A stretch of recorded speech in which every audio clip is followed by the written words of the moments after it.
Hello guys, it's Ryan Ho back with another video. Today I want to talk about the topping A90D. D is for discreet.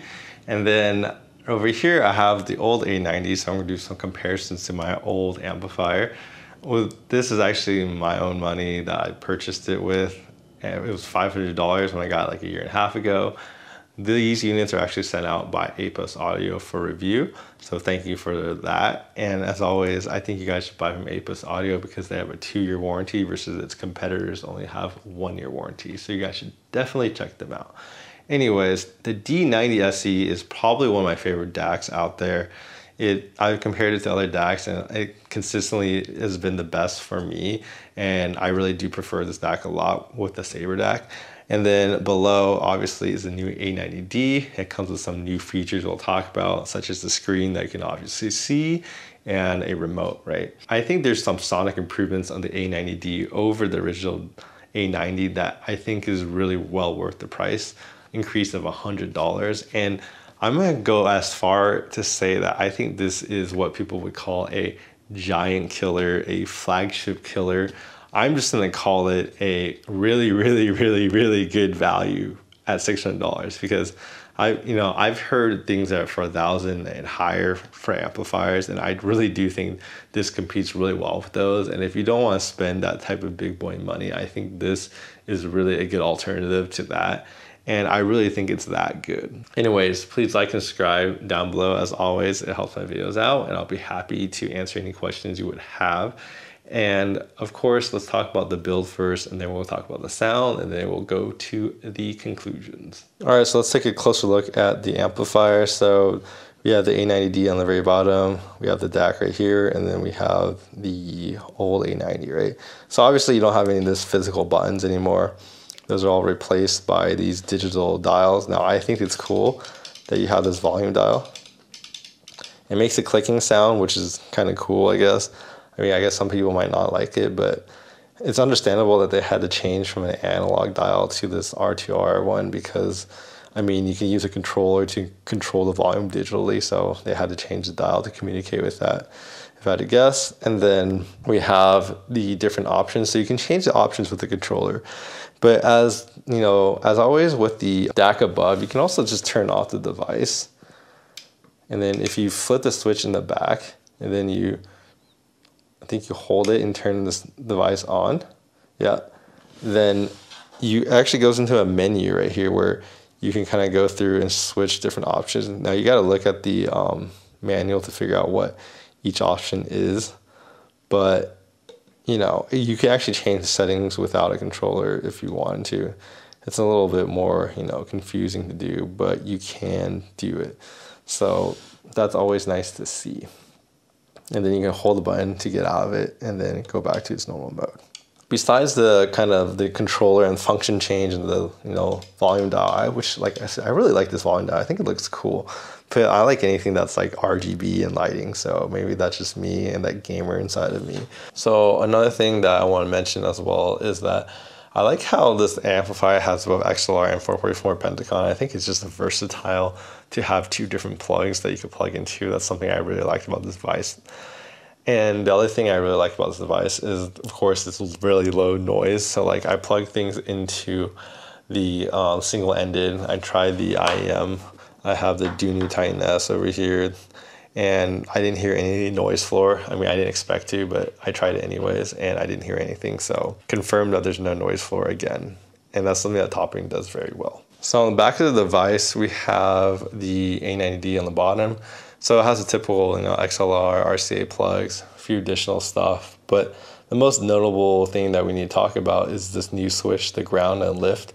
So this is supposed to solve some of the ground loop issues that I guess the original had. I never had an issue with mine, but I know some people heard some whenever they're using it. So I think they probably added this to address that issue. And of course you have this on and off button that you can use to trigger the other menu right in the front. So you would turn it off and then you would turn it back on while holding the front button. So that's a way to get into the options without using the controller. All right, let's talk about sound. So what are the sonic improvements of the A90D over its predecessor, right? So honestly, they're basically the follow-up products, so they sound like 90% the same. Like they sound very, very similar. However, I'm gonna point out the biggest differences that I hear that I think make it well worth the price difference. But of course they are related and they are very, very similar, right? But the first thing I want to talk about is the bass. The bass is an absolute improvement. There's a person called Andrew or Rizal from headphones.com that have complained about the A90 as sounding dead or limp in the bass, and I'm inclined to agree with that comment. If you just hear the difference between this one and this one, you would hear how limp that this sounds in comparison. Now, I think that maybe that's a little bit over exaggeration in a sense that like this still sounds better than like mobile devices, the original A90, but I think when you get to like more expensive and better amplifiers, they have kind of better low end, they have more dynamics down there, and this even has more dynamics and more sub bass performance than this, as well as the new A90D also sounds kind of thicker, so there's a little bit more emphasis on the bass. It feels like it has almost a longer, just like warmer, thicker sound to it that you don't hear in the original A90.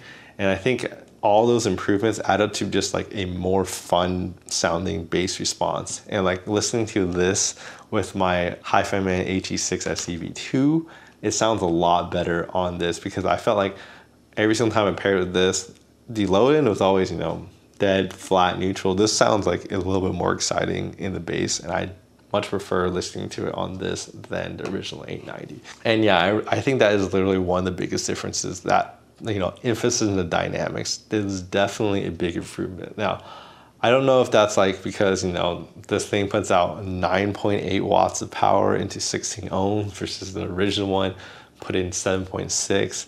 Either way, these both put out so much power. They can power anything already. I think there's definitely some internal improvements that they did in order to achieve that. And I think they probably had a different goal of the sound in mind, because I think they probably heard the criticism of the original one and wanted to kind of address some of those, if I had to guess, in the new A90D. So I think they definitely did that. Now, the second thing I hear that's different from this is that I think the treble, well, not really treble, but the overall smoothness of the A90, it just sounds more smooth in comparison to the new A90. What do I mean by smooth? I feel like a little smoothness filter on it or something, but it doesn't sound as transparent or as detailed as the new A90D. I think the A90D definitely has a little benefit of an increased resolution over the original one. Like, it's very slight, but I hear a slight shift in kind of the response. Like, this sounds more transparent than this does. I think this sounds smooth in comparison to this. And then also, I do think that there is, you know, a slight increase in detail, a slight, very slight, maybe it's imaginary, increase in soundstage. But I do think there's always a little bit more in every area. But really, I think the biggest thing is the bass response. I think that is what makes this thing, in my opinion, worth it, and the increase in resolution that I kind of hear in this A90D. So in conclusion, do I recommend the topping A90D? Absolutely.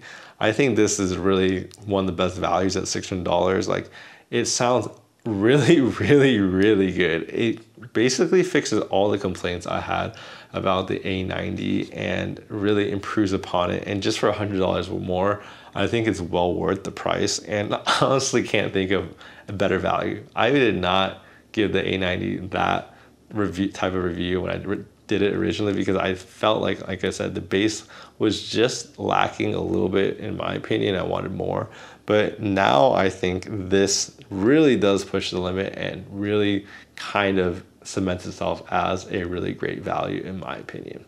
Anyways, as always, please like and subscribe down below. It really helps my videos out. And I just knocked over my Pokemon. But anyways, as always, I make tech videos and headphone reviews, DAC amp reviews all the time, so you guys don't want to miss out on that. And I'm gonna fix my Pokemon here. You know, I'll do a review on these things too, because, you know, I like Pokemon and I might as well do that. Anyways, I'll see you guys next time. Bye-bye.